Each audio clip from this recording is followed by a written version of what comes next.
grabando. Se escucha, ¿no? Ok, bueno, nos hablamos luego, pues. Chao, pues, gracias.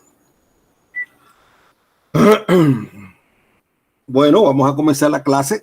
La semana pasada tuvimos interrupción por el problema de internet. Estamos cambiando el horario para las 9, por lo menos mientras se pueda, sobre todo en las semanas de confinamiento. Yo no puedo a esta hora, las semanas de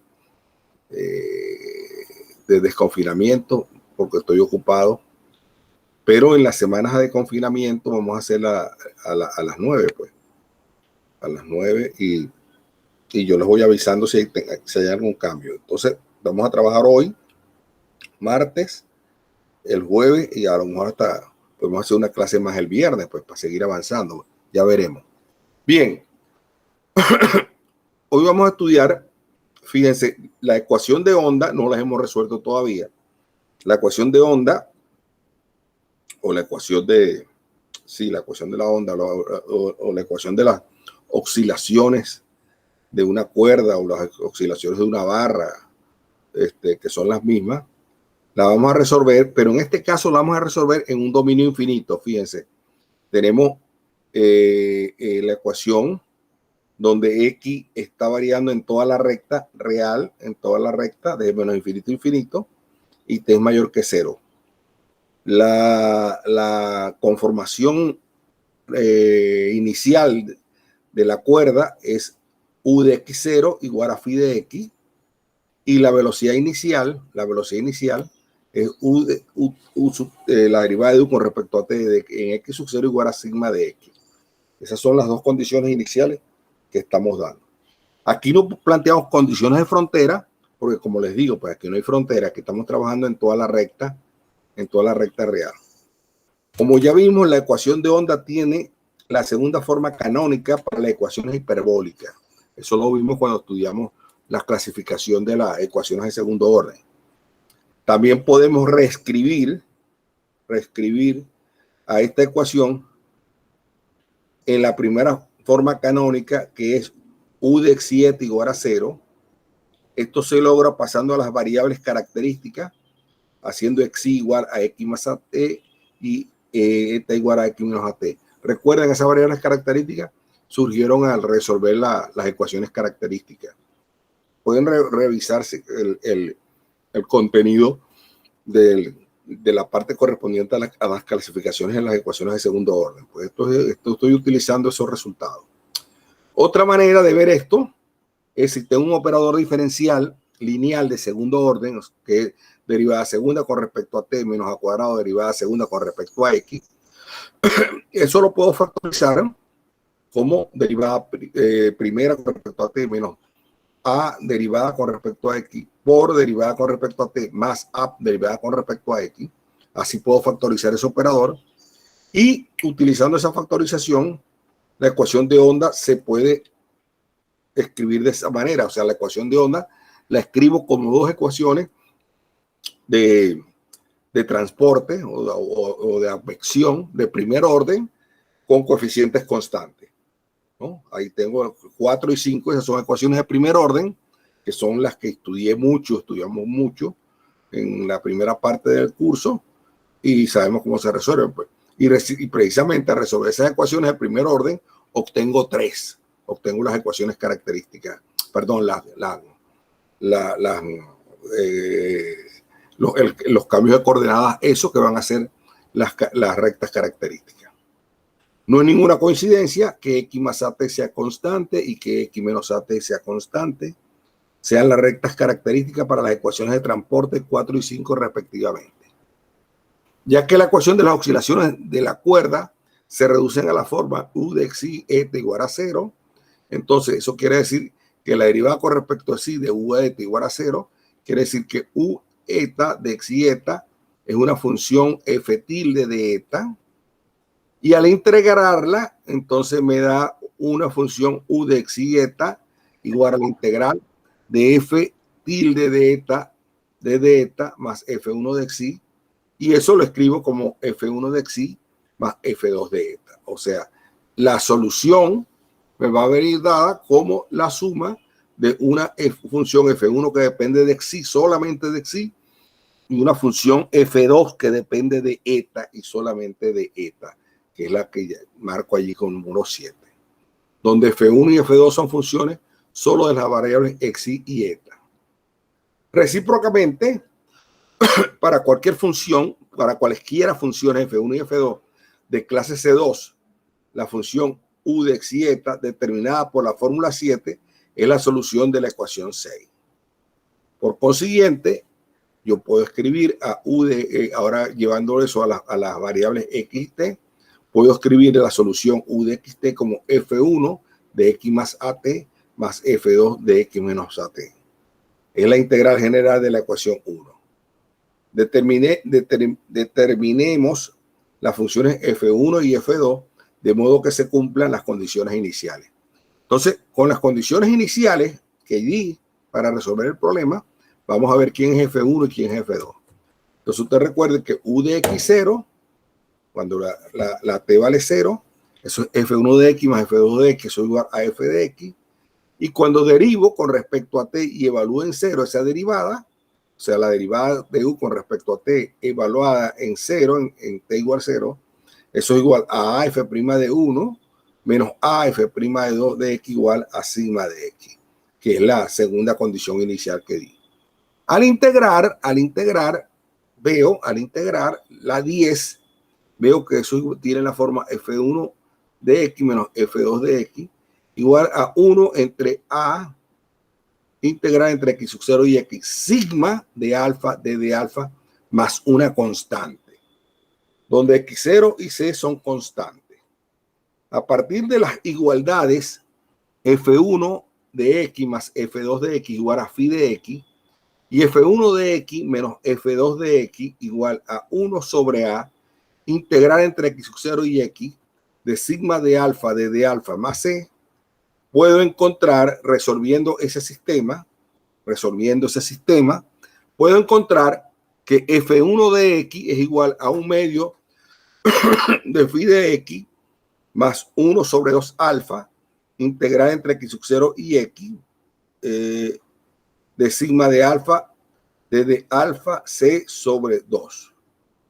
Y F2, perdón, eso es 2 alfa o 2 alfa. F2 igual, a ver, aquí creo que tengo un error en algo. Ahí F2 es menos 1 sobre 2 alfa integral entre X sub 0 y X sigma de alfa desde alfa menos C sobre 2. Menos C sobre 2. A ver, ¿dónde sale ese alfa? Eso yo tengo un error, creo. Eso es ser A y no alfa. 1 sobre 2A y no alfa. Ya lo vamos a ver. Bueno, sustituyendo, sí, es 1 sobre 2A, no es alfa. Ahí hay un error. Sustituyendo en 8, los valores hallados de F1 y F2, me queda que U de XT viene dada como phi de X más AT más phi de X menos AT sobre 2 más 1 sobre 2A, es 1 sobre 2A, el alfa ese del 1 sobre 2, ese es A, es el integral entre X sub 0 y X más AT de sigma de alfa de alfa, menos la integral entre X sub 0 y X de X menos AT. Pero fíjense, a esa integral menos X sub 0 sobre X menos AT, como tiene un menos, le cambio los límites de integración, el X sub 0 lo paso arriba y el X menos AT lo paso abajo y cambia de signo. Entonces voy a tener la integral entre X menos AT hasta X sub 0 más la integral entre X sub 0 y X más AT. Por lo tanto, toda esa integral se me transforma en la integral entre 1 sobre 2A, la integral entre X menos AT y X más AT de sigma de alfa de alfa. Hemos obtenido la fórmula 12, llamada la fórmula de D'Alembert. Esa fórmula es clave. La fórmula 12 es la fórmula de D'Alembert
Aquí tengo a Laura Elizabeth Villanueva. Hola, profe. Hola, hola, ¿cómo estás? Desactivo la cámara. Ok, voy a desactivar la cámara. Desactivé la cámara. Presentar ahora, ya le di pestaña. MA3713, ya le di compartir. Ok. Ok, ahí está, ahí está. Ajá. Se escucha, se escucha. Bueno, sigamos aquí, pues. Vamos a ver Profe, sí, se escucha claro. hasta dónde nos lleva la suerte. Vamos a ver. Bueno, entonces hemos obtenido la fórmula 12, llamada la fórmula de D'Alembert, bajo las hipótesis de la existencia de la solución del problema planteado. Para aclarar el carácter de la solución 12, utilizamos el plano XT. Entonces, aquí tenemos la recta X menos AT igual a constante y X más AT igual a constante. Son las características de la ecuación 1. La función U X de T igual a F de X menos AT se mantiene constante a lo largo de las características X menos AT igual a constante. La función U de X de T igual a F de X más ATT es constante a lo largo de la característica X más AT igual a constante. Supongamos que F de X es diferente de 0 solo en el intervalo X1, X2 y es nula fuera de ese intervalo. Fíjense, F de X solo es diferente de 0 en el intervalo X1, X2 y es nula fuera de ese intervalo. Entonces tracemos las características por esos puntos, ¿no? La X menos AT por el punto X1 y la X menos AT por el punto X2. ¿No? Por los puntos X1, 0 y X2, 0. Aquí las tengo. Aquí estoy trazando las características. Aquí las estoy trazando. Por el punto X1 y X2. Estas dividen el semiplano XT mayor que 0 en tres regiones. La región 1, la región 2 y la región 3. Ver figura 1A. Ahí está la figura 1A. La función U de XT igual a F menos X de AT es distinta de 0 solo en la región 2, porque allí entre X1 y X2 F es distinto de 0. Fuera de X1 y X2 F es 0. Entonces, por eso la función F de X menos AT es distinta de 0 solo en la región 2, donde X1 es menor que X menos AT y menor que X2. Y las características X menos AT igual a X1 y X menos AT X2 representan los puntos representan los frentes delantero y trasero de la onda que se propaga hacia la derecha. Esa onda se está propagando hacia la derecha. Si fuera con más, se propaga hacia la izquierda. Se propaga con velocidad. Bien, así tengo. Tomemos ahora un punto fijo. Fíjese, ahora voy a tomar un punto fijo M de X sub 0, T sub 0. Y tracemos por él ambas características. Vamos a trazar la característica que parte de X1, digamos, que va a pasar por X sub 0, que va de la forma X sub 0 menos AT sub 0. Y la otra característica que parte del X sub 0 más AT del punto X sub 0 más AT o más 0. O sea, ahí tengo el triángulo que se me forma, por el triángulo PQM. Ese es el triángulo que se me forma. Ese está formado por las características X menos AT y por las características X más AT y por el eje y por el eje X. Tomemos ahora el punto fijo X0, T0 y tracemos por él ambas características, ¿no? X menos AT igual a X sub 0 menos AT sub 0 y X más AT igual a X sub 0 más AT sub 0, las cuales cortarán al eje X en los puntos X1 igual a X sub 0 más AT sub 0 con T igual 0 y X sub 2 igual a X sub 0 más AT sub 0 con T igual 0.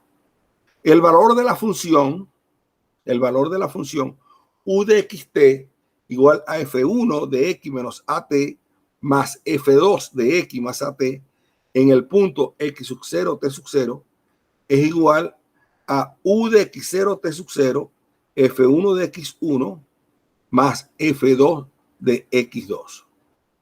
Es decir, se determina por los f1 de x y f2 de x en los puntos x1, 0 y x2, 0, que son los vértices del triángulo MPQ.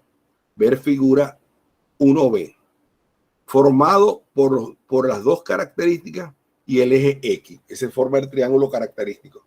A este triángulo se le llama triángulo característico del punto X0, T0.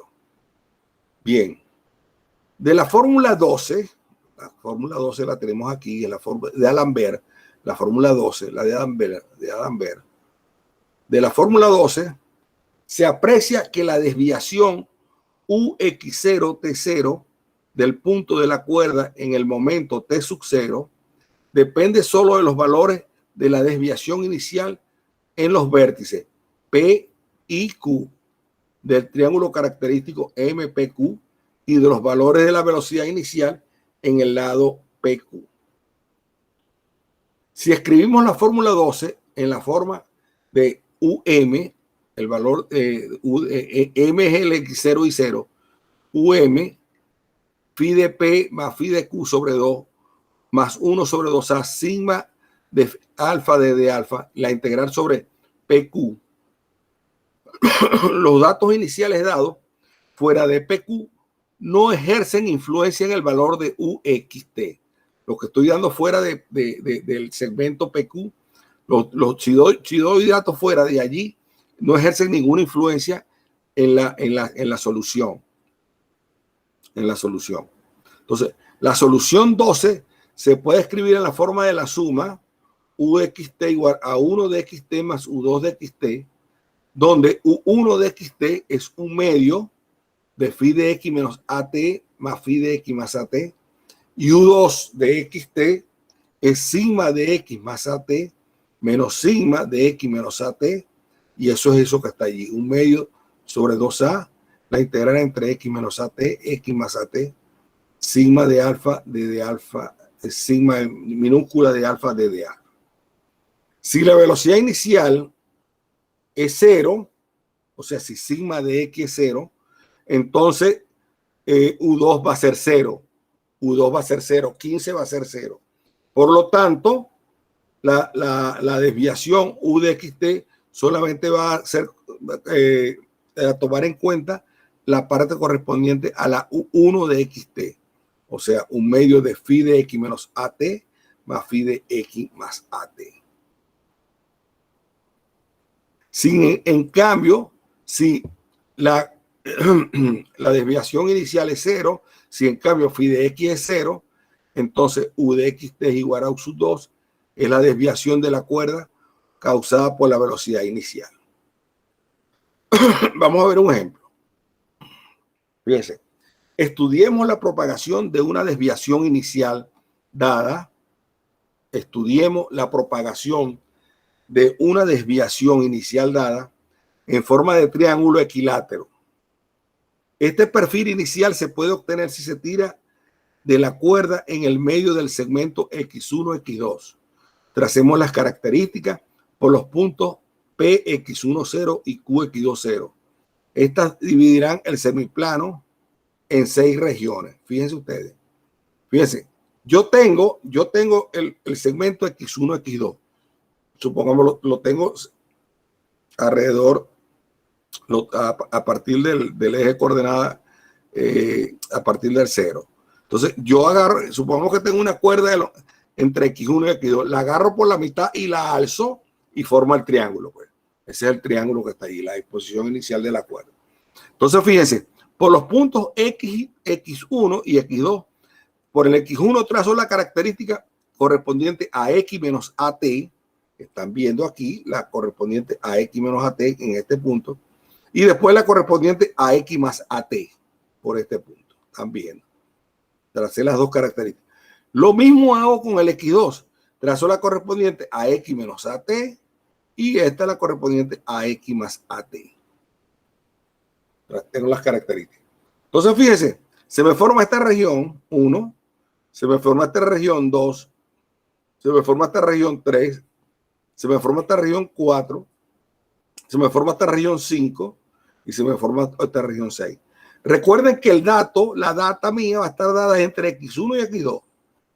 Entre X1 y X2. Por ejemplo, o sea, este es la zona, este es el triángulo que llamo yo característico, donde va a tener influencia los datos. Datos fuera de allí no contribuyen para nada. Recuerden. Entonces, fíjense ustedes, si yo doy un punto acá, si yo doy un punto en la región 1 y trazo las características de ese punto, por acá, aquí tienen esta recta y esta que va por acá, esas características no cortan, no tocan nunca al segmento X1, X2. No lo cortan, no lo tocan nunca. No tocan nunca el segmento X1, X2.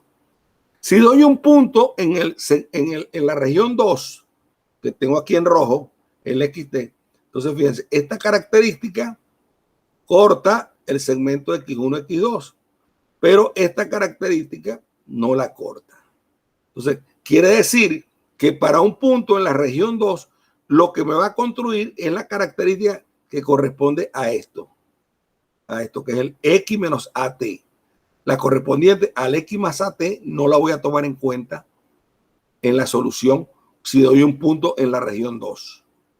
Si doy un punto en la región 3, fíjense, tengo esto que va acá y tengo este que vendría acá. Entonces, un punto que doy en la región 3, las características no van a caer, las características, dado un punto en la región 3, las características que yo trace por ese punto en la región 3, ninguna de ellas va a tocar el segmento X1, X2. Por lo tanto, en la región 3 no hay contribución, no se toma en cuenta para la resolución del problema, porque las características que se tracen a través de cualquier punto en la región 3, esas características no van a cortar al eje, al segmento X1, X2. Si estoy en la región 4, fíjense, esta característica corta, pero esta característica corresponde a la X más AT.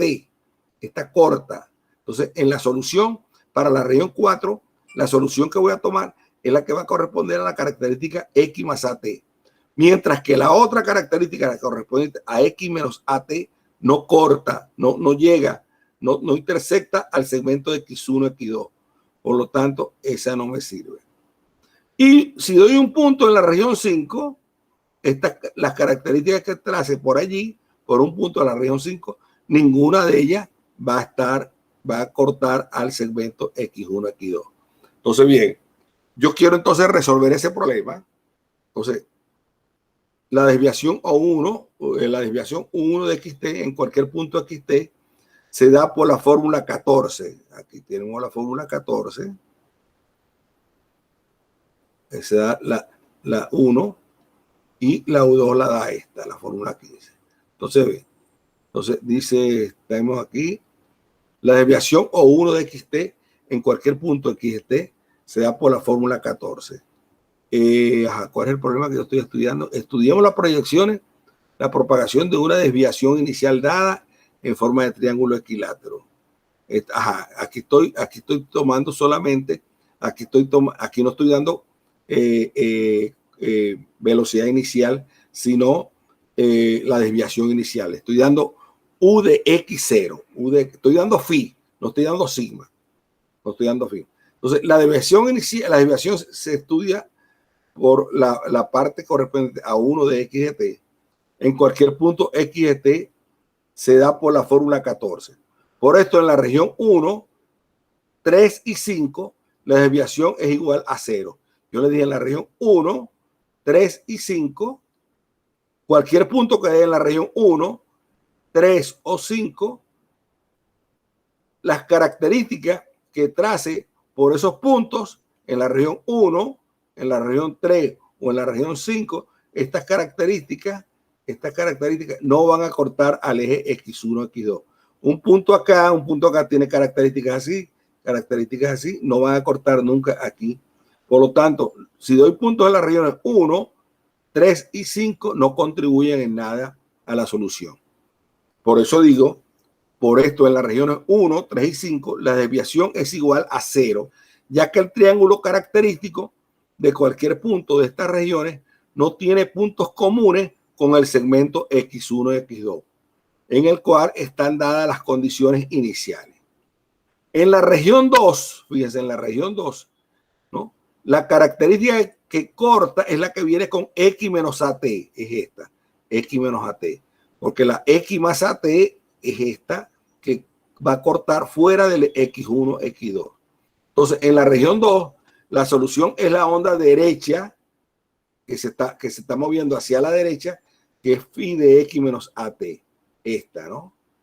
Esta, en la región 2.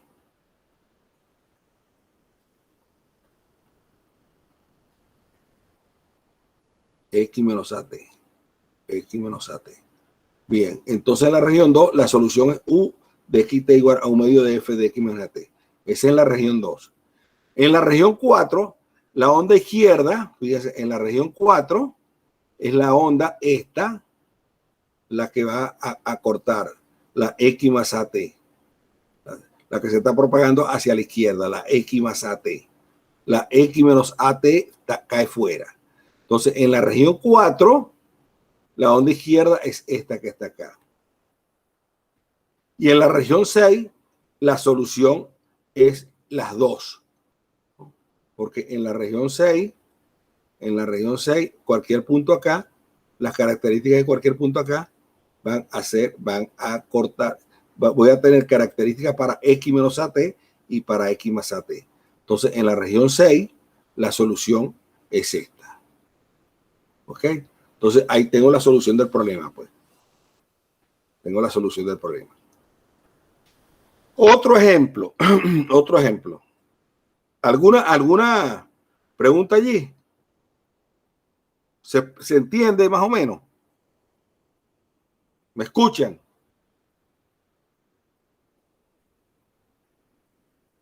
A ver.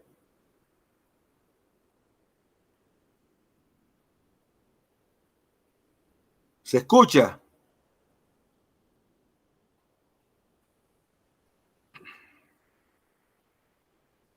Quiero saber si se escucha.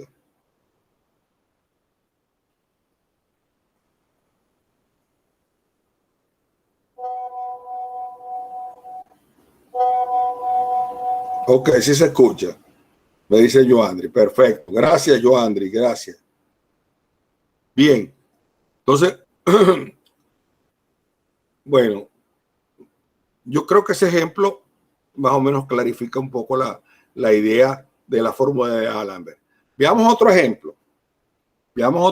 Ejemplo 2. Supongamos que la desviación inicial es 0. Ahora, phi es 0. En el caso anterior, sigma era 0. Y que la velocidad inicial es diferente de 0 solamente en el segmento X1, X2, donde está toma el valor constante sigma 0. O sea, sigma de X va a ser una constante sigma 0 en el segmento X1, X2. Y sigma de X igual a 0 para X mayor que X2 y para X menor que X1. Fuera del segmento X1, X2, sigma es 0, o sea, sigma de 0 es 0. En este caso, la solución es la función U sub 2 de XT. Calculemos la función sigma mayúscula eligiendo a X sub 0 como 0. Y veamos la figura 3, ¿no? Vamos a ver la figura 3. ¿Dónde está la figura 3? ¿Cómo que no la puse? Bueno, como que no puse la figura 3. No puse la figura 3. Bueno. Sí, no puse la figura 3. Entonces, fíjense, sigma de X es 1 sobre 2A. 1 sobre, pongo alfa, es 1 sobre 2A. Yo no sé por qué yo pongo alfa ahí. Es 1 sobre 2A integral entre 0 y x, sigma de alfa de alfa. Entonces, bien, por supuesto, para x menor que x1, eso es 0. A ver, fíjense la figurita que tengo acá. Fíjense la figurita. Esa figurita que tengo acá. Fíjense, ¿cómo es sigma? Sigma es 0 para x menor que x1. Sigma es sigma sub 0 entre x1 y x2. Y sigma es 0 para x mayor que x sub 2. Entonces, fíjense, atención acá, atención a esto acá. Entonces, fíjense, yo voy a hallar sigma de x 1 sobre 2a integral entre 0 y x. Entonces, fíjense, cuando estoy entre a la izquierda de x1, sigma es 0. Cuando estoy entre x1 y x2, tomo un x entre x1 y x2, entonces eso va a ser integral, la integral sigma grande va a ser 1 sobre 2a, la integral entre x1 y x de sigma 0, Al integrar entre x1 y x de sigma 0, eso va a ser sigma 0 que sale fuera, eso va a ser x menos x1, 1 sobre 2a. Y cuando tomo un x que está fuera de x sub 2, fíjense, yo voy a tomar un x que está fuera, que está a la derecha de x sub 2. Entonces yo voy a hacer la integral entre 0 y x, donde x es mayor que x sub 2. Pero fíjense, al hacer esa integral, hago la integral primero, aquí vamos a ver si la estoy haciendo aquí la estoy haciendo. 1 sobre 2 alfa, no, 1 sobre 2a. Entonces voy a hacer la integral entre 0 y x, sigma de alfa, donde el x que voy a tomar yo va a ser ahora un x que esté a la derecha de x sub 2. Un x que esté a la derecha de x sub 2. Si x está a la derecha de x sub 2, entonces sigma de x es 1 sobre 2a, integral entre 0 y x. Eso va a ser, aquí lo tengo, entre 0 y x va a ser 1 entre 2a, integral entre 0 y x sub 1, más la integral entre x sub 1 y x sub 2, más la integral entre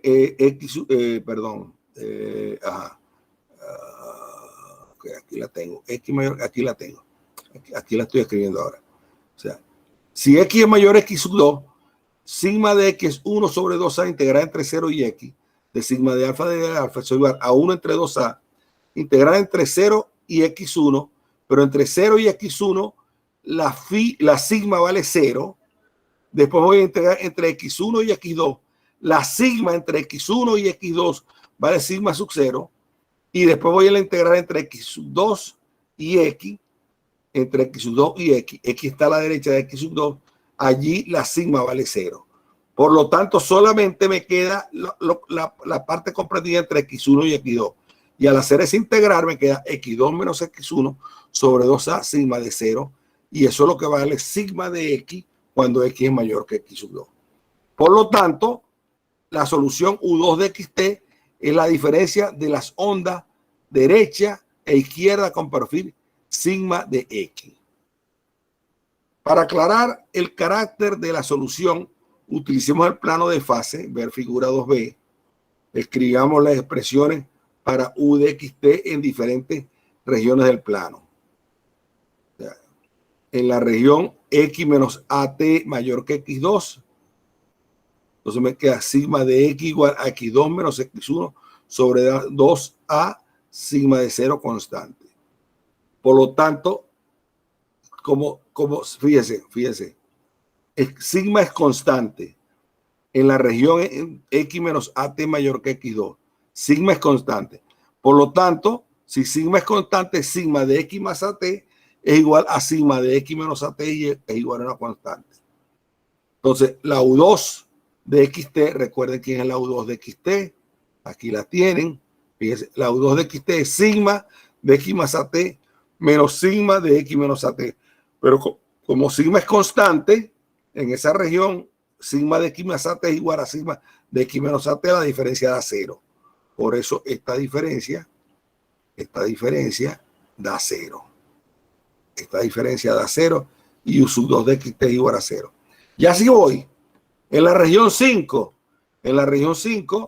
x más at menor que x1, sigma de x menos at es igual a sigma de x más at, y esto es igual a cero. Por lo tanto, u de xt es cero también. En la región 3, me queda que sigma de x más at es igual a x2 menos x1 sobre 2a. Y sigma de x menos at es cero. Así que u de xt es x2 menos x1 sobre 2a. Y así voy. En la región 2, x1 menor que x menos at menor que x2. Y x más at mayor que x2.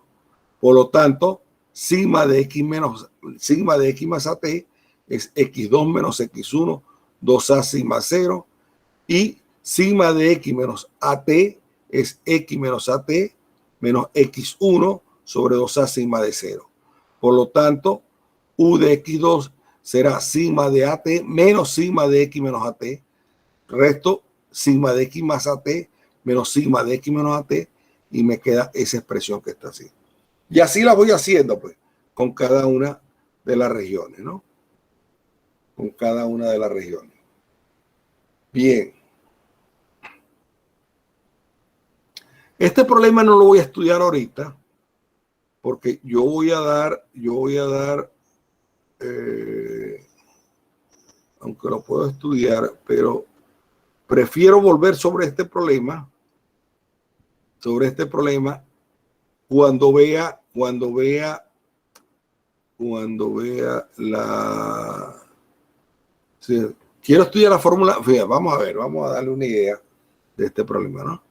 Consideremos el problema de Cauchy para la ecuación no homogénea de las oscilaciones. O sea, ahora tengo la ecuación de onda más un término externo, ¿no? Una fuerza externa, una que depende de x y t.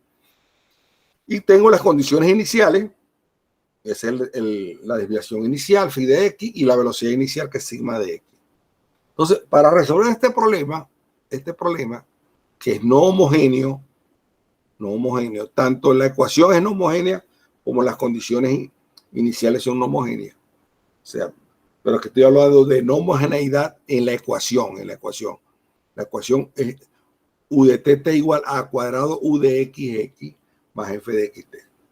Entonces, bien, este problema, se busca un problema auxiliar. Fíjense la fórmula del problema auxiliar. Sea W sub f de xt taus la solución del problema auxiliar de Cauchy. Fíjense, es la ecuación de onda, donde la incógnita ahora es W de f. Y doy, fíjense, estoy dando condición inicial en W de f para t igual a taus, igual a 0, y en la derivada de WF con respecto a t para t igual a tau, la estoy dando igual a f de x tau. Ese es el problema de Cauchy auxiliar que planteo. El problema auxiliar de Cauchy que planteo es una ecuación homogénea con una condición inicial homogénea, que es 0, la desviación inicial, y la velocidad inicial la hago igual a la f de x tau, donde la f es el término no homogéneo de la ecuación 17. Fíjense, planteo ese problema. ¿De acuerdo? Entonces, este problema 18, 19, lo puedo resolver utilizando la fórmula de Lambert. Fíjense, aquí si vamos a la fórmula de Lambert y comparamos 18 y 19 con la fórmula de Lambert que di en el problema 1-2 y la fórmula de Lambert, estoy viendo, digamos, que la phi es 0 y que la sigma es f de x tau. La sigma es f. La sigma es f.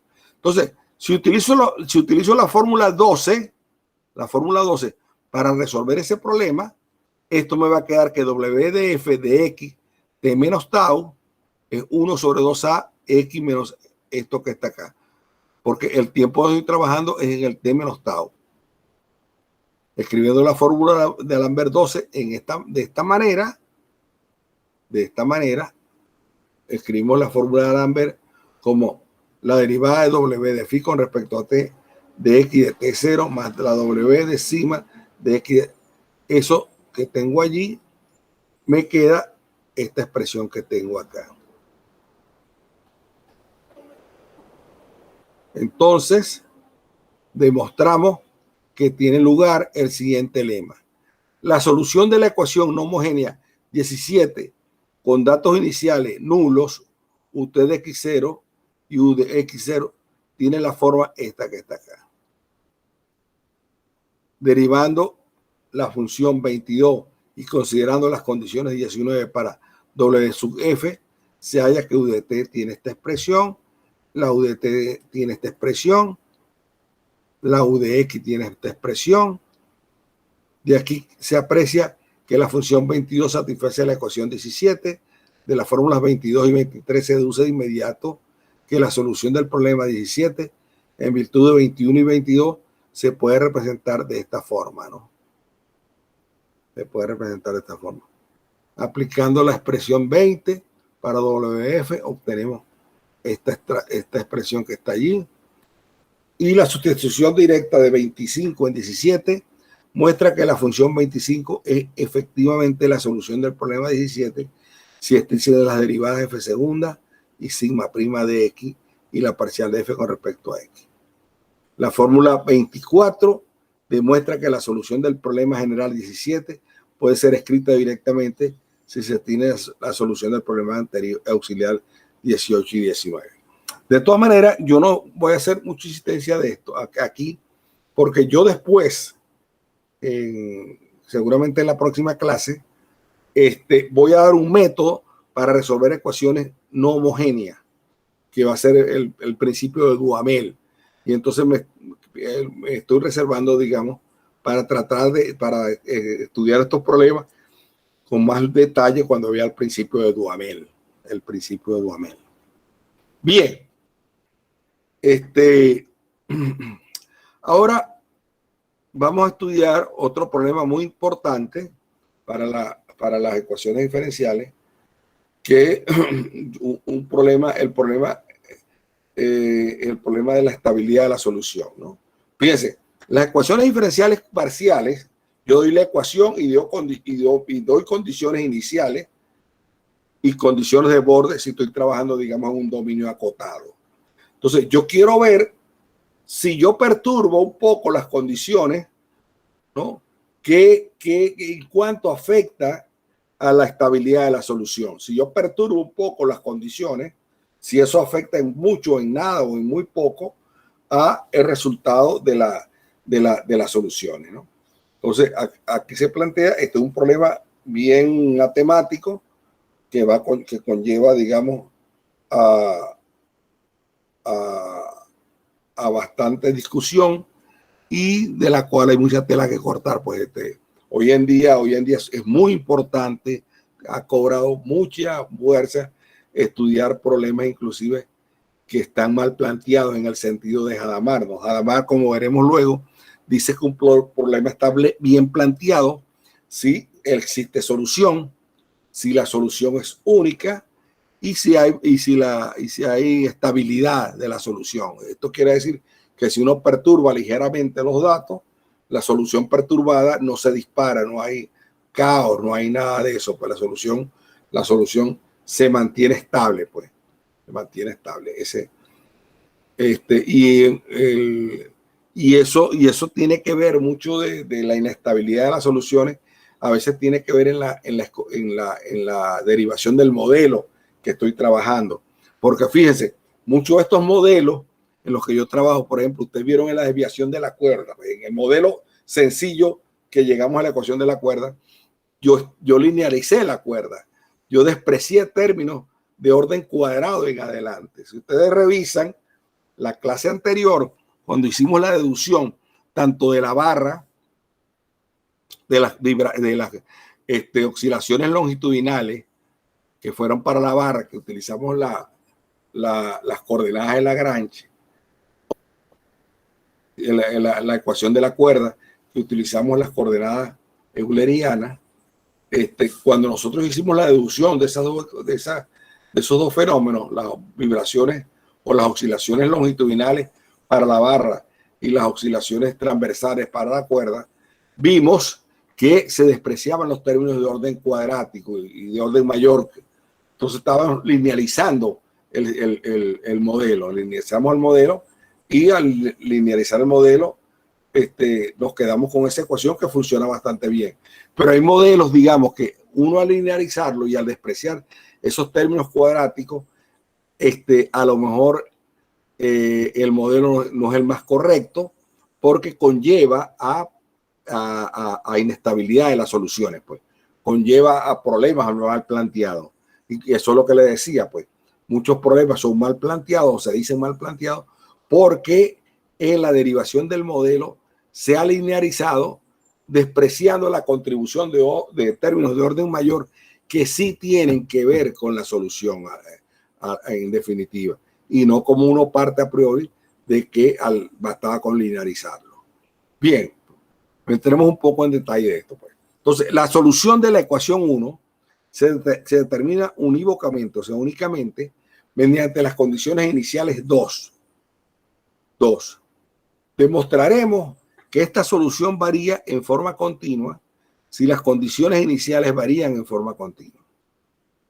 Para cualquier intervalo de tiempo, 0 t sub 0, y para cualquier épsilon mayor que 0, existe un delta que depende de épsilon y de t sub 0, tal que dos soluciones cualesquiera de la ecuación 1, la solución U1 de xt y U2 de xt, se diferenciarán durante el intervalo de tiempo t sub 0 en menos que épsilon. O sea, quiero ver que el valor absoluto de U1 de xt menos U2 de xt es menor que épsilon cuando t varía entre 0 y t sub 0. Siempre que los valores iniciales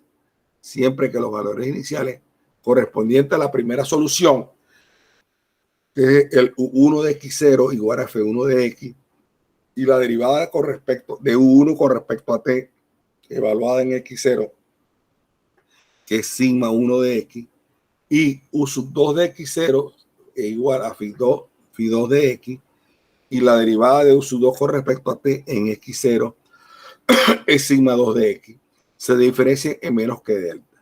O sea, phi1 de x menos phi2 de x sea menor que delta, y sigma 1 de x menos sigma 2 de x sea menor que delta. Esos son los datos iniciales para las soluciones en los problemas con U1 y con U2.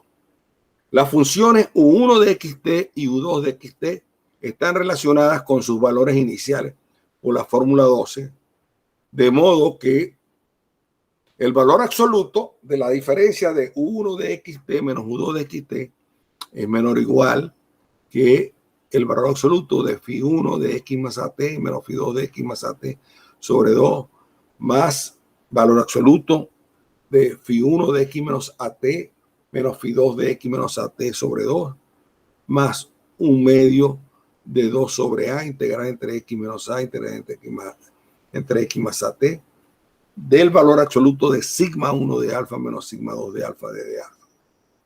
Bueno, como ustedes saben, los valores absolutos de los sigma son menores que delta. Como tengo el delta sobre 2, será delta sobre 2 más delta sobre 2. El sigma 1 de alfa menos sigma 2 de alfa en valor absoluto, eso es menor que delta. Entonces, al resolver esa integral,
Grabando. Ahí está. Desactivo la cámara. Ya la puse en rojo. Presentar ahora. Pestaña. Y aquí me voy a MA3713.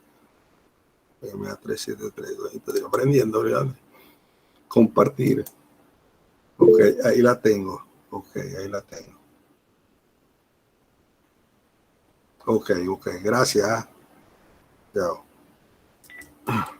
Bueno, fíjense ustedes, pero como la T está variando entre 0 y T sub 0, entonces delta medio más delta medio da delta, me queda delta AT, pero la T es menor que T sub 0, entonces eso lo hago menor que delta más delta AT sub 0, más delta T sub 0, saco delta factor común, lo que demuestra que nuestra afirmación, lo que demuestra nuestra afirmación, si hacemos que delta es menor que epsilon sobre 1 más T sub 0.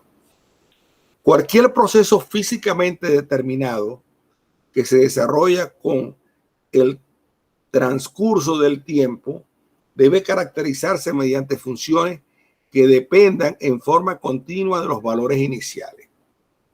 Del resultado anterior, del teorema anterior, se deduce que el proceso de las oscilaciones de una cuerda están determinados no solamente matemáticamente, sino también físicamente por las condiciones iniciales.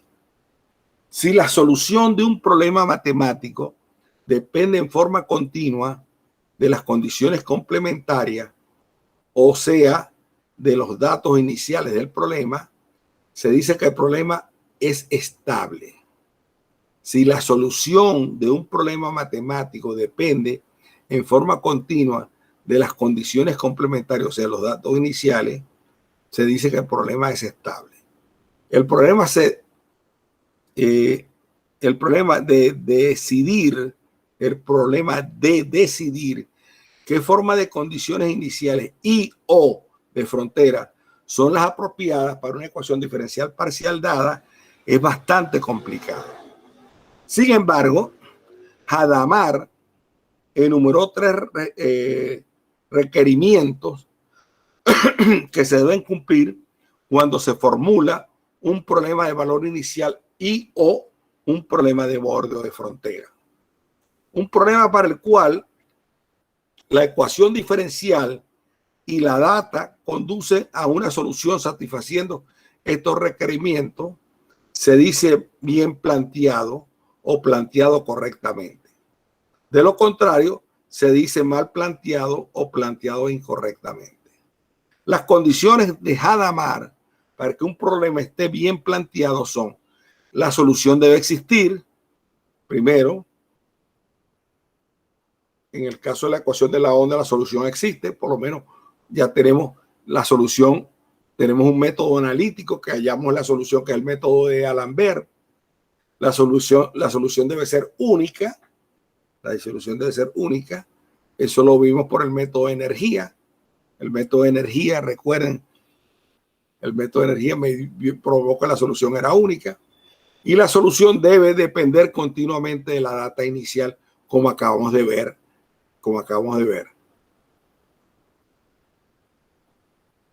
Vamos a ver un ejemplo de problemas planteados incorrectamente.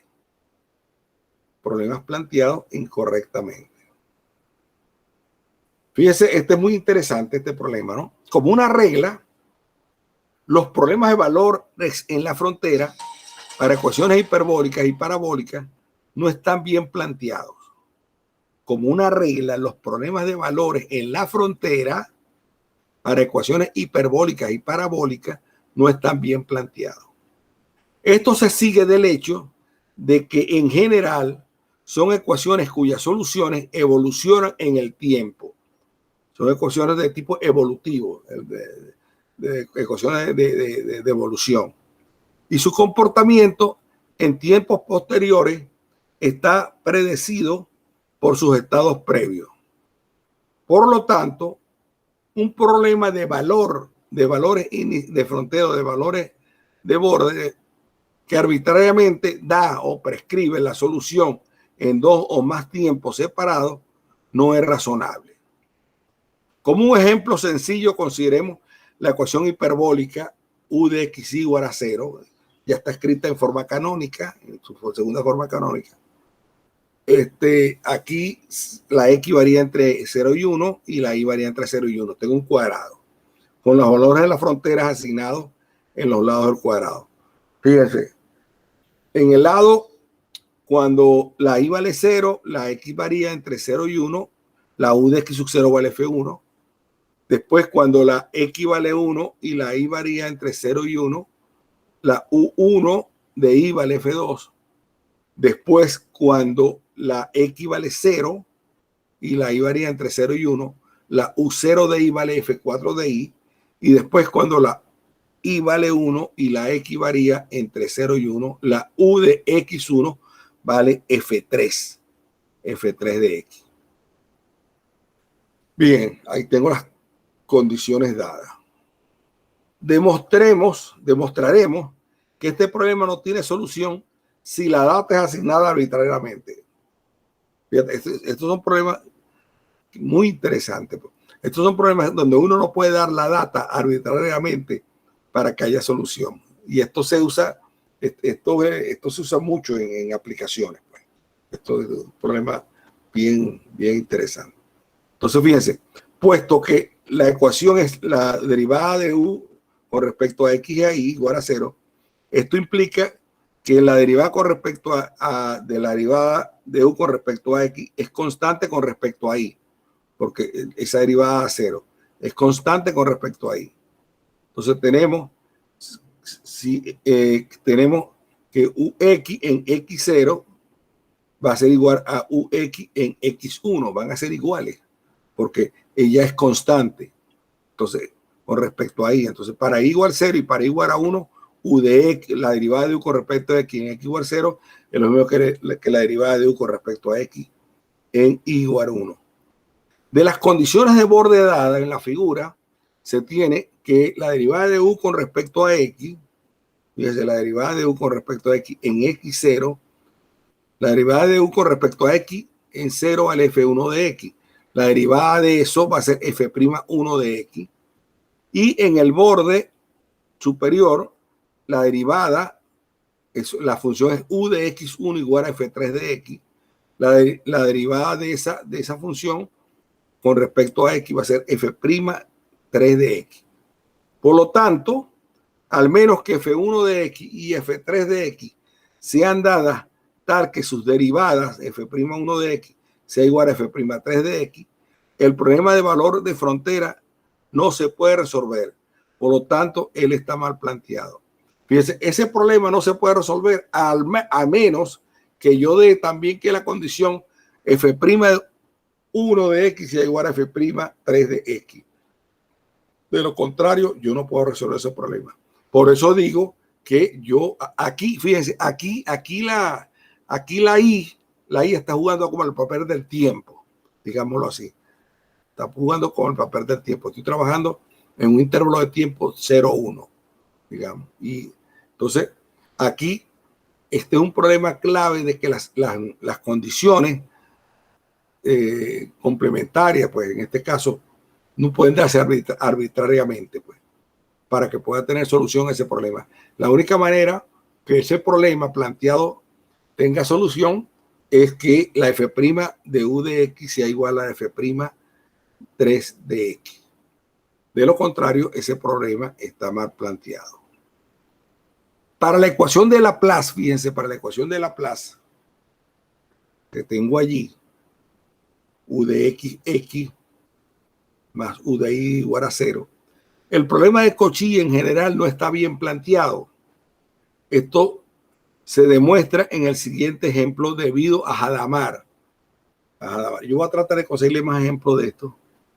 Consideremos la ecuación de Laplace, Laplaciano al cuadrado de u de xy, Laplaciano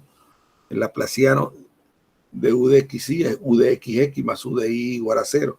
Ustedes recuerden que todas las funciones que verifican la ecuación de Laplace se llaman armónicas, eso lo deben haber visto, en la región y mayor que 0. Consideremos la ecuación de Hadamard, perdón, la ecuación de Laplace en la región I mayor que 0.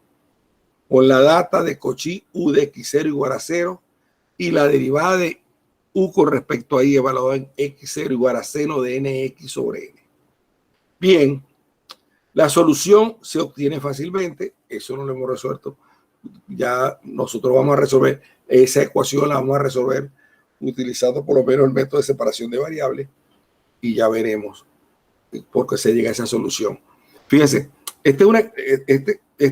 aprovecho para decirle que sobre esto voy a volver.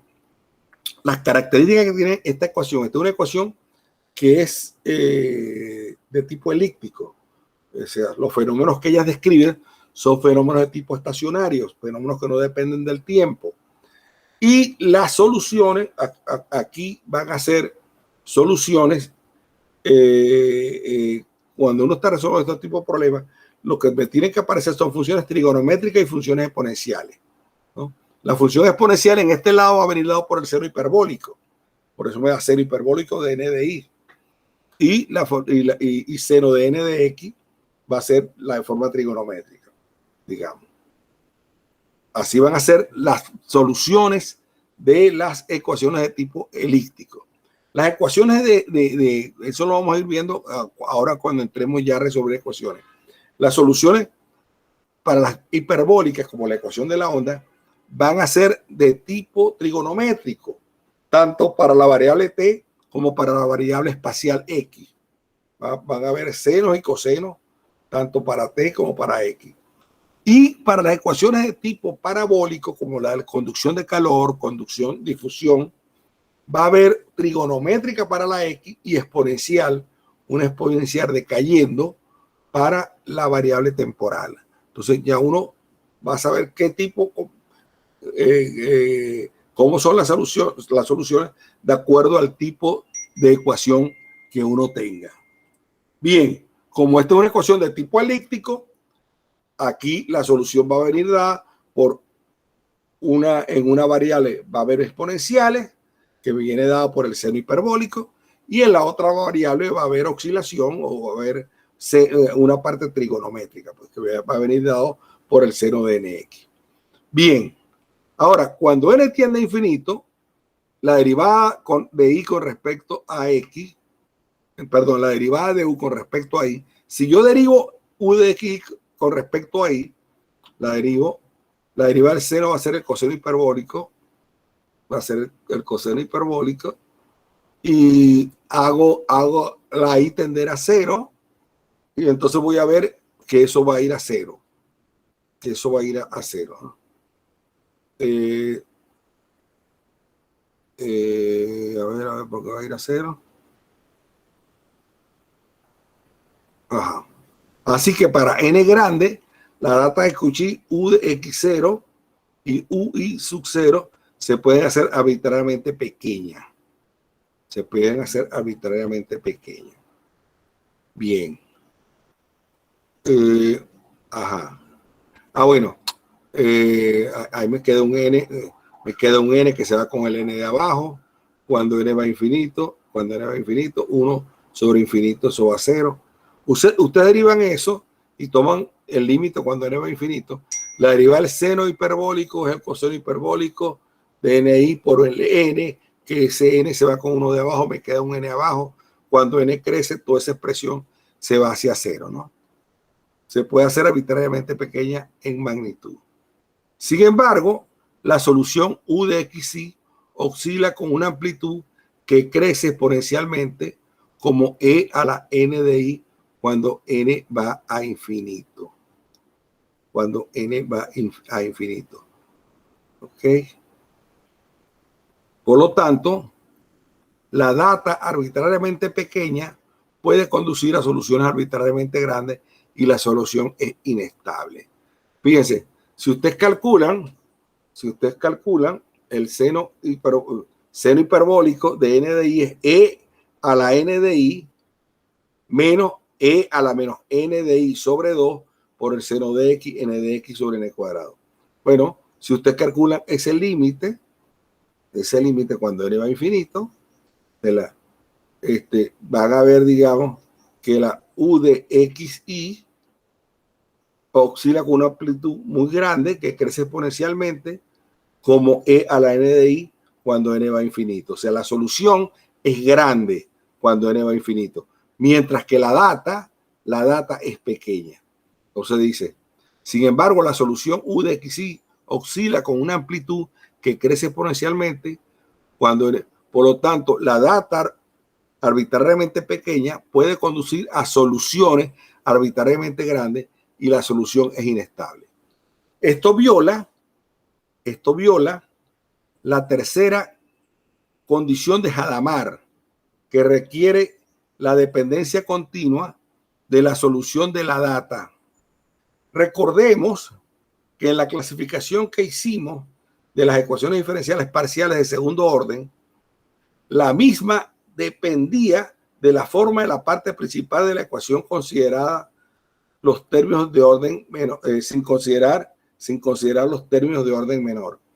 Recuerden que si ustedes revisan esa parte, uno veía cuando b cuadrado menos AC era mayor que 0, era hiperbólica.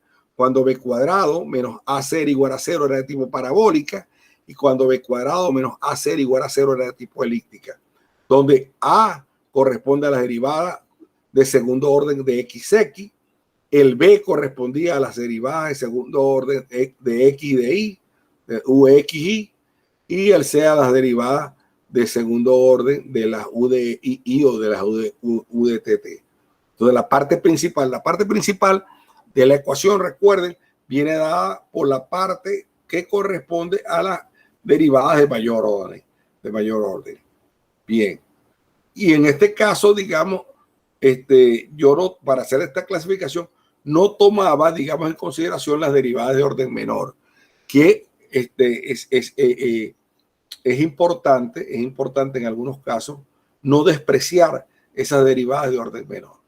Entonces, aquí recordemos que en la clasificación que hicimos de las ecuaciones derivadas, de las ecuaciones derivadas parciales de segundo orden, la misma dependía de la forma de la parte principal de la ecuación, sin considerar los términos de orden menor.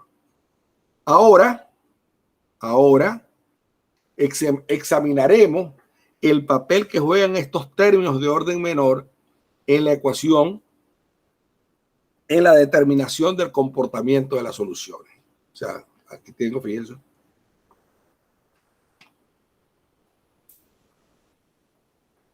Entonces, por simplicidad restringiremos nuestra discusión a una ecuación diferencial parcial lineal de segundo orden con coeficientes constantes. Dada la ecuación diferencial parcial. En el caso que yo di, no puse 2b.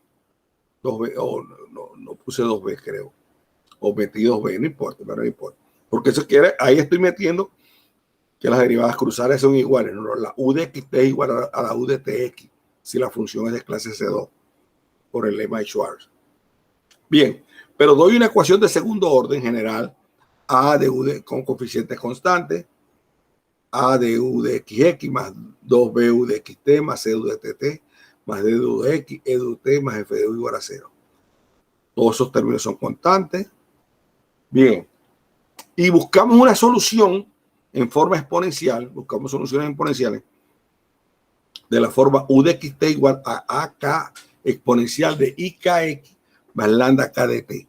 Ustedes me dirán, ¿y de dónde sale eso? Porque la busca en forma exponencial. Esto sería interesante, pero no estamos porque esto tiene que ver con transformadas de Fourier. Aquí está metido el problema del espectro. Eso tiene su razón, pues, de buscar soluciones de esa forma, ¿no? Esto está un poco ligado, digamos, a la teoría de transformadas de Fourier y el problema del espectro de la solución. Bien, entonces buscamos soluciones de esa forma, pues.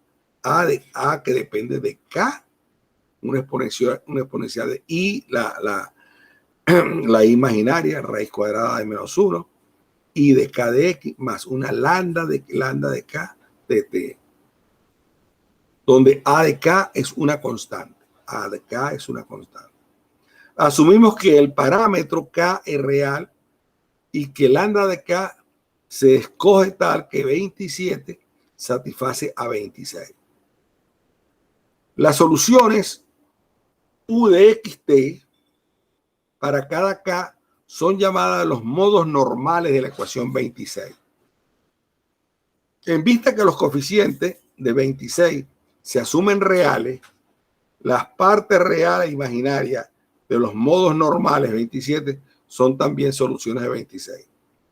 Asumamos que T representa tiempo y discutamos el comportamiento del modo normal en la región T mayor o igual que 0.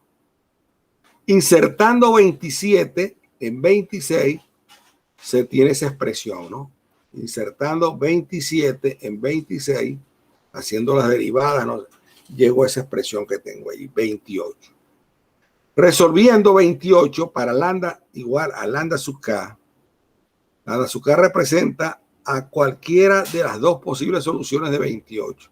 Fíjense, es una ecuación de segundo orden, una ecuación de segundo grado, perdón, esta es una 28 es una ecuación algebraica de segundo grado, tiene dos soluciones, o puede ser reales, imaginarias o solución doble, de acuerdo a cómo sea el discriminante. Entonces, el modo normal se puede escribir como U de xt igual a la k exponencial de ikx más y parte imaginaria de lambda k o la parte real de lambda k de t. La magnitud, al tomar valor absoluto, la parte correspondiente a la parte imaginaria con la i, eso da 1 en valor absoluto. Recuerden ustedes que el valor absoluto del exponencial de i a la t vale 1. E a la i a la t, a la tita, lo que sea, la exponencial en valor absoluto vale 1. Por lo tanto, esa magnitud de U de xt va a venir dada como el valor absoluto de A de k exponencial de la parte real de lambda kt. Asumiendo que AK está acotada para todo k, vemos que el crecimiento de U de xt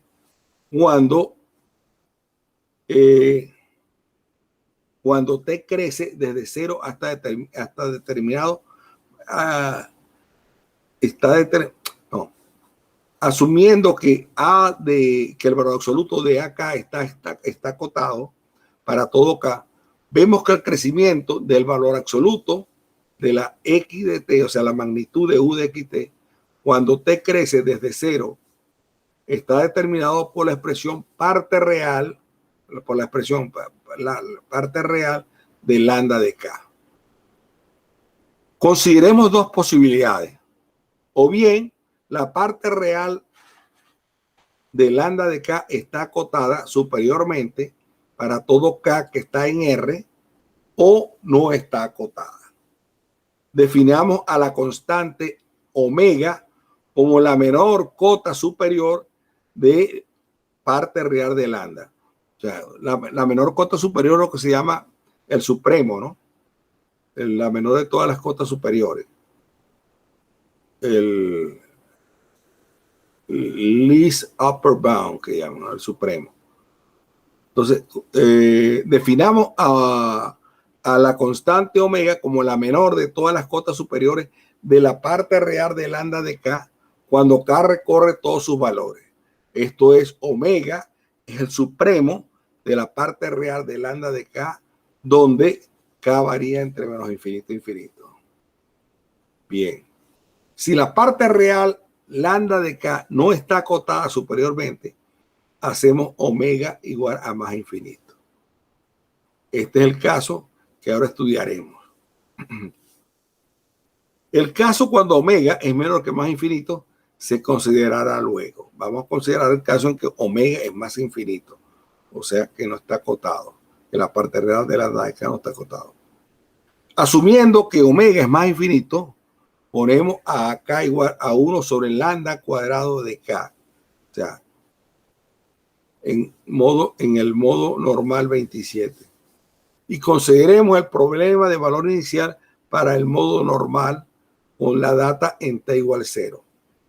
Entonces, con ese acá que tenemos allí, tenemos evaluando en 27 y su derivada en t igual 0, tenemos que u de x sub 0 es 1 sobre el lambda cuadrado de k e i a la k, y la derivada va a ser, la derivada de u con respecto a t en x igual sub 0 es 1 sobre el lambda de k e i a la k x. Puesto que la parte real de lambda no es acotada, existen valores de k para los cuales u de x sub 0 en valor absoluto es menor que 1 sobre el lambda de k al cuadrado, y el valor absoluto de u de t de x sub 0 es igual a 1 sobre valor absoluto de lambda de k. Son arbitrariamente pequeños, y aún u de x de t, como dado en 30, es arbitrariamente grande. Fíjense, los datos, la magnitud de los datos son arbitrariamente pequeños, sin embargo, la magnitud de la solución es arbitrariamente grande para cualquier t mayor que 0. Entonces sigue el hecho que 1 sobre el valor absoluto de lambda de k decae algebraicamente, mientras que la exponencial de la parte real de lambda k de t crece exponencialmente. Por lo tanto, el criterio de estabilidad de Hadamard para el problema de valor inicial 26 es violado si lambda es más infinito y el problema de valor inicial no está bien planteado.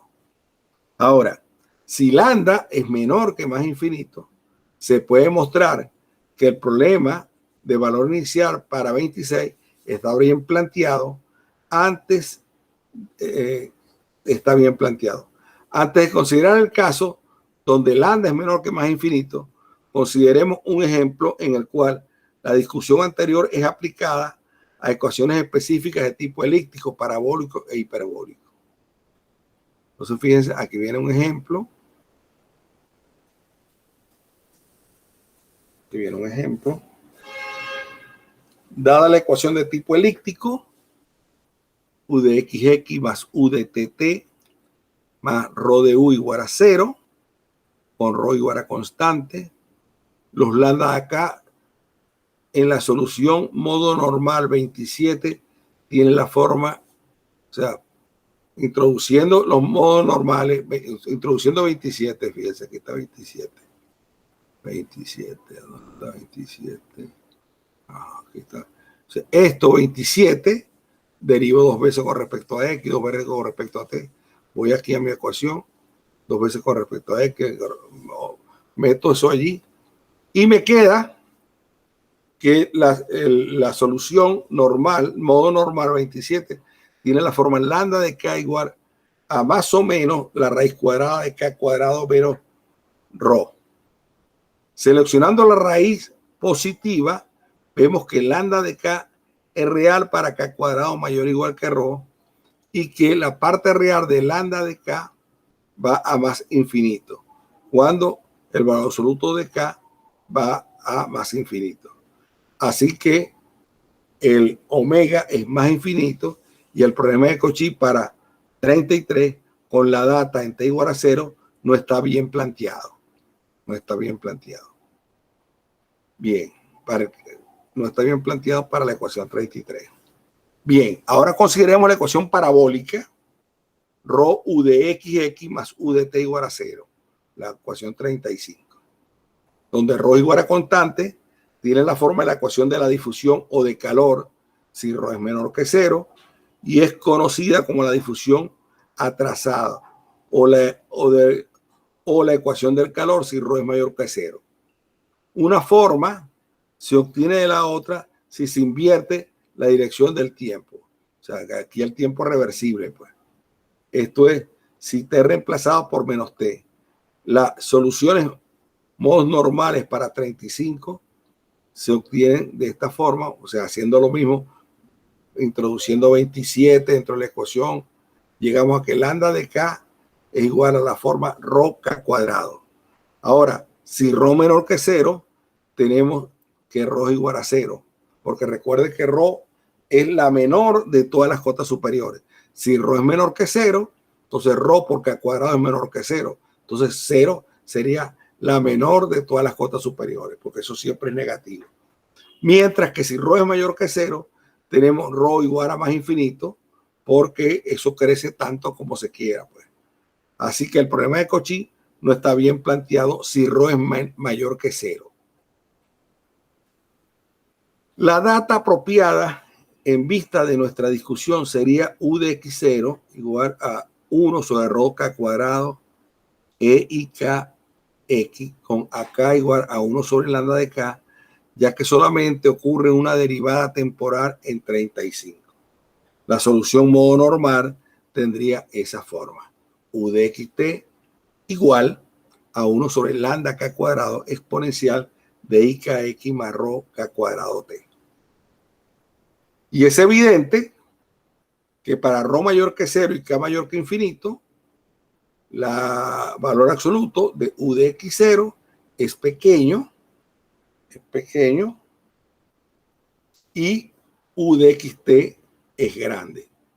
Si tomo valor absoluto en 37, la exponencial vale 1,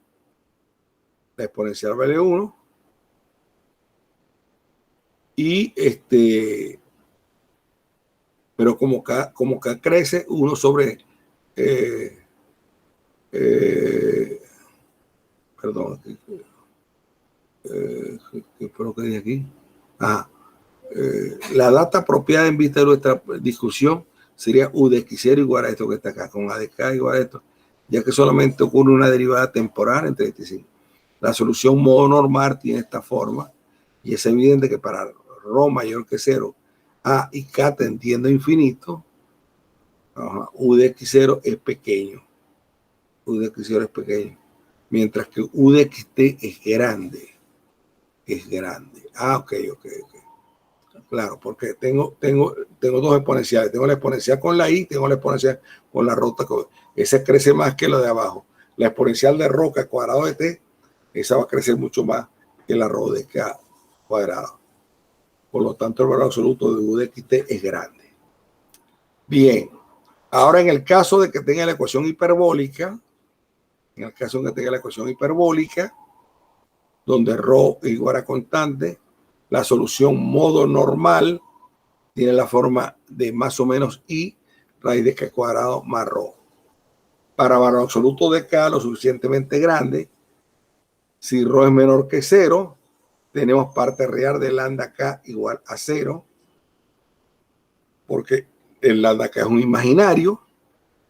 Con ρ mayor que 0, la parte real de k no se anula para todo k.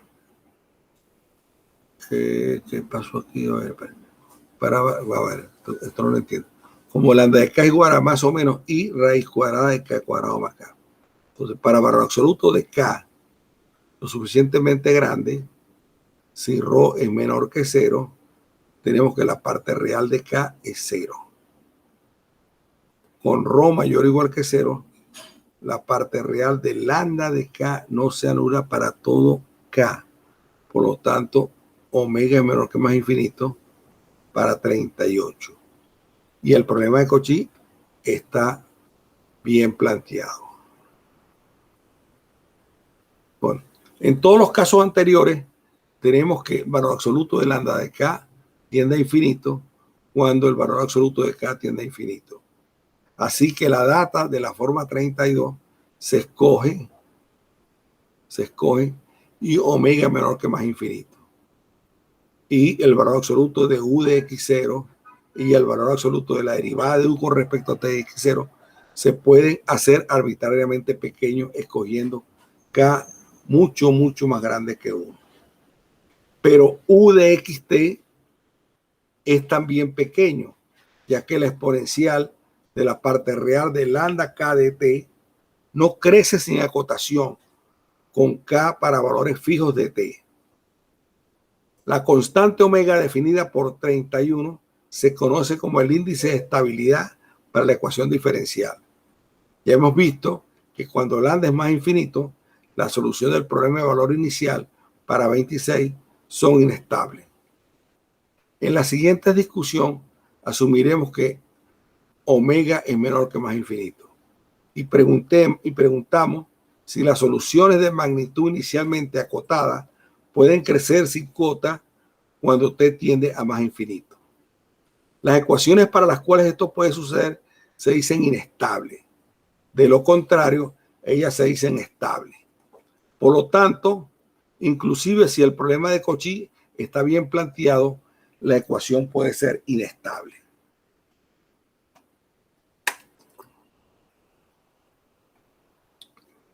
Ahora bien, físicamente, la inestabilidad indica que inclusive en ausencia de efectos externos, debido a los términos forzados en 26, los mecanismos internos generan un crecimiento en la solución cuando el tiempo crece. Si el problema de Cauchy no está bien planteado, esto es, si omega es más infinito, la validez del modelo matemático se debe reexaminar. Si el problema de Cauchy está bien planteado, la inestabilidad juega un papel muy importante si la ecuación se obtuvo mediante un proceso de linearización bajo el cual se asumió que las soluciones permanecen pequeñas en magnitud para todo tiempo. Dada la solución modo normal 27 y su magnitud 30, notemos el siguiente resultado. Si omega es menor que 0, entonces el valor absoluto, la magnitud de las soluciones u de xt va a 0 cuando t va a infinito para todo k. Si omega mayor que 0, hay modos normales con k cercano a omega para los cuales la magnitud de u de xt va a infinito cuando t va a infinito. Si omega es igual a 0, puede haber valores de k para los cuales la magnitud de u de xt es acotado, pero no tiende a 0 cuando t va a infinito. Aunque la magnitud de u de xt vaya a 0 para los valores restantes de k. Observamos que ya que omega es la menor cota superior, puede suceder que la parte real de lambda de k nunca sea 0, inclusive si omega es igual a 0. Ahora introducimos la siguiente clasificación para 26. Si omega es menor que 0, la ecuación se dice estrictamente estable. Si omega es mayor que 0, la ecuación es inestable. Si omega es igual a 0, la ecuación se dice neutralmente estable, pero puede ser inestable en este caso. Un ejemplo simple indicando los problemas en el caso neutralmente estable está dado por la ecuación uxx más 2uxt más u de tt igual a 0. En este caso, los modos normales, el lambda k es menos i de k, así que la parte real de lambda k es 0. Y eso es igual a omega. La ecuación tiene solución uxt igual a e i a la k x menos t más bt e i a la k x menos t, donde a y b son constantes arbitrarias. En particular, la solución del problema de Cauchy u de x0 y ut de x0 igual a 1, o esas condiciones, está dada por u de xt igual a t. Por lo tanto, inclusive cuando la data uniformemente en magnitud, por lo tanto, inclusive siendo la data uniformemente en magnitud, la solución crece sin cota cuando t va a infinito. Es generalmente cierto que para un caso neutralmente estable, si hay inestabilidad, el crecimiento de la solución será algebraico en lugar de exponencial. Observemos que el segundo término de la derecha de 41 no es una solución modo normal de 40, como se definió en 27. De nuevo, debemos enfatizar que para la data en t igual 0 de la solución modo normal de 27, tenemos que la condición inicial u de x0 en valor absoluto es igual a A, y la derivada o la velocidad inicial es igual, en valor absoluto, es igual al valor absoluto de A lambda, que son uniformemente acotados para todo X, para todo K fijo. Sin embargo, la magnitud de U de XT es el valor absoluto de A por el exponencial del valor absoluto de la parte real de lambda KT. Y si lambda es menor que infinito, U de XT, la magnitud, puede tender a más infinito solamente cuando t va a infinito. Esto contrasta con el caso donde omega es igual a más infinito y U de XT se puede hacer arbitrariamente grande para t fijo. Si parte real de lambda K es 0 para todo K, 26 se dice una ecuación de tipo conservativa. Entonces tenemos que U de XT es igual al valor absoluto de A y es igual a U de X0. La magnitud de U coincide con la magnitud de U en X0 y vale A, es constante. En vista de 30, así que la amplitud U de la solución modo normal es constante en tiempo. En vista que U cuadrado es generalmente una medida de energía de la solución modo normal. Encontramos que la energía es conservada en tiempo y decimos que la ecuación 26 es conservativa. En el caso conservativo, lambda K se puede expresar como lambda K igual a menos I omega K, donde omega K es el valor, donde omega K es una función a valores reales para todo K. Entonces la solución modo normal toma la forma U de XT igual a AK exponencial de I KX menos omega K de T. Insertando 43 en 26, obtenemos que omega es igual a omega de K, que se conoce como la relación de dispersión para la ecuación diferencial. Hemos asumido que omega de K es una función a valores reales para todo K, y además que la derivada segunda de K es distinto de 0. Esto es, omega no es una función lineal de K, porque su derivada segunda es distinta de 0. La ecuación 27 se dice de tipo dispersivo. Recordemos del problema de la ecuación del transporte, cuya solución era igual a U de XT F de X menos CT. Encontramos que 43 para K fijo tiene la forma de una onda que viaja con velocidad de X sobre dt igual a omega de K sobre K. El término tita igual a KX menos omega de K sobre T en 43 se llama la fase de modo normal, y de X sobre dt, que es W de K sobre K, es la velocidad de fase. Si la segunda derivada de omega respecto a K es 0, asumimos que W de 0 es 0 y encontramos que W de K es igual a una constante proporcional a K. Por lo tanto, las velocidades de fase de X sobre dt igual a C, K sobre K igual a C. Tiene un valor constante C para todos los modos normales, puesto que la solución general, como hemos indicado, se puede construir con una superposición de modos normales. Ella también representa a una onda viajera viajando con velocidad C. En general, W de K tiene dos valores, así que la solución general es la suma de las dos ondas. Sin embargo, si W de segunda de K es distinto de 0, la velocidad de fase de dx sobre dt es igual a W de K sobre K.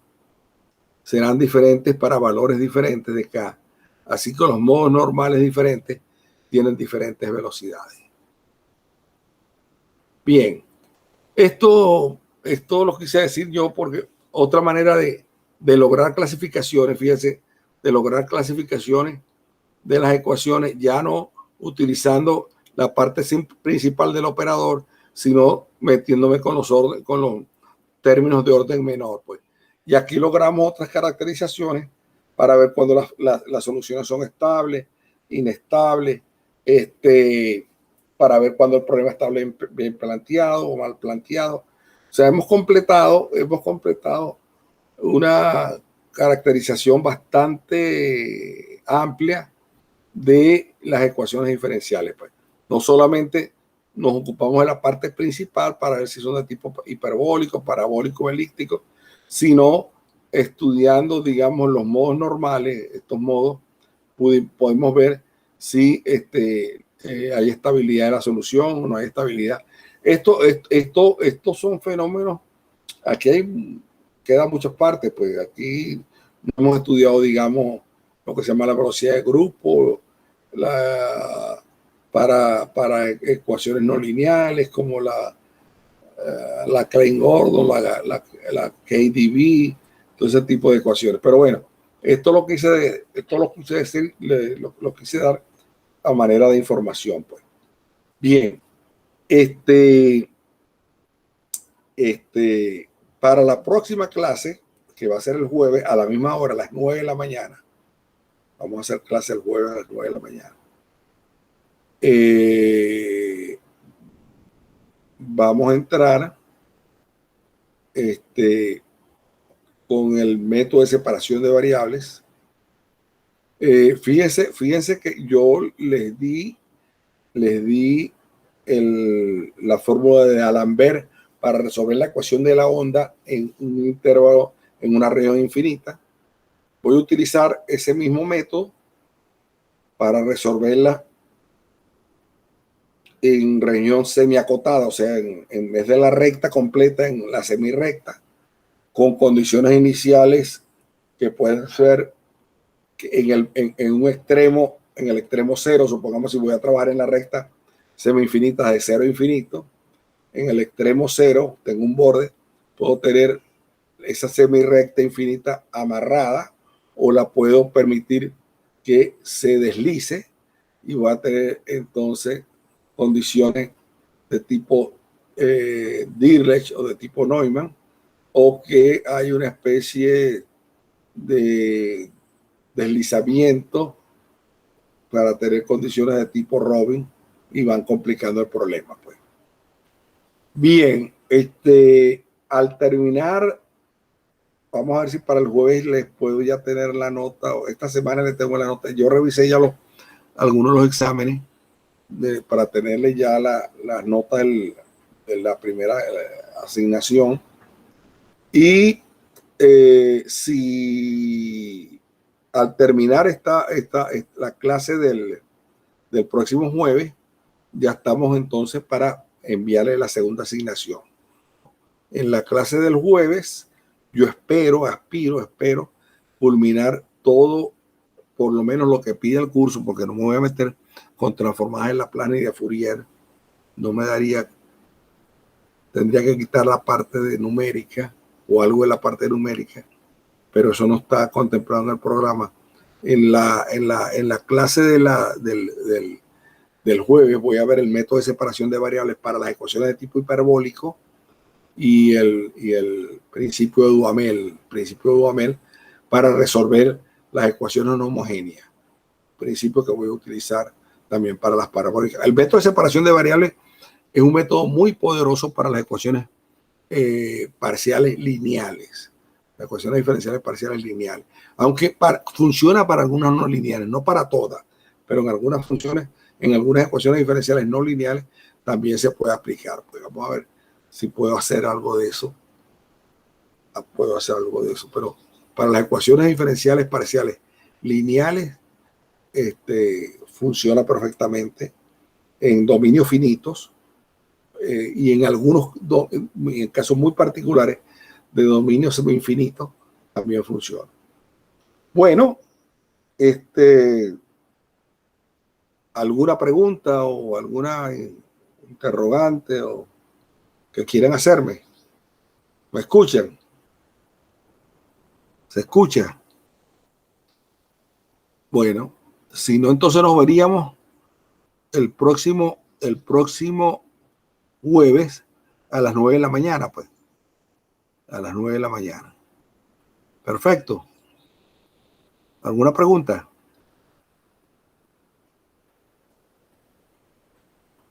Bueno, gracias. No, profe, perfecto. Bueno, hay algunos muchachos que les choca con pero no. Perdón, no te escucho bien.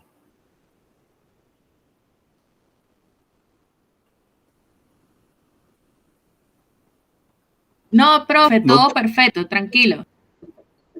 Ajá, me decías que a algunos muchachos les choca el horario.